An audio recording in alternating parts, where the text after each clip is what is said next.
சென்னை அண்ணா நகரை சேர்ந்த 10 வயது சிறுமி பாலியல் வன்கொடுமை செய்யப்பட்டது குறித்து கடந்த சில மாதங்களுக்கு முன்னதாக அவரது பெற்றோர் பக்கத்து வீட்டுல வசிக்கக்கூடிய சிறுவன் உட்பட சிலர் மீது அண்ணா நகர் அனைத்து மகளிர் காவல் நிலையத்துல புகார் ஒன்றை அளித்தார்.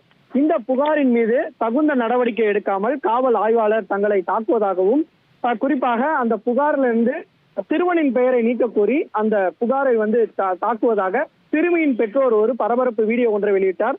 இந்த வீடியோவானது பெரிதளவு சர்ச்சையை ஏற்படுத்திய நிலையில இந்த விவகாரம் தொடர்பாக சென்னை உயர்நீதிமன்றம் சென்றது. அப்போது இந்த வழக்கை விசாரிப்பதற்காக சிபிஐக்கு உத்தரவிட்டது.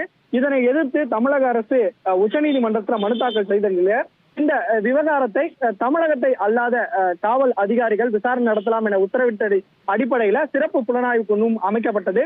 இந்த நிலையில இந்த வழக்கு விசாரணையானது நடைபெற்று வரும் நிலையில தற்போது இந்த வழக்கை விசாரித்து வரக்கூடிய அண்ணா நகர் அனைத்து மகளிர் காவல் நிலைய ஆய்வாளரான ராஜி மற்றும் அதிமுக வட்ட செயலாளர் சுதாகர் கைது செய்யப்பட்டுள்ளார். குறிப்பாக இந்த சுதாகர் என்பவர் இந்த குற்றவாளியாக கருதப்படக்கூடிய நபருக்கு அடைக்கலம் கொடுத்து அவரை இந்த வழக்கிலிருந்து தப்பிச் செல்ல உதவியதாக கூறி கைது செய்யப்பட்டுள்ளார்.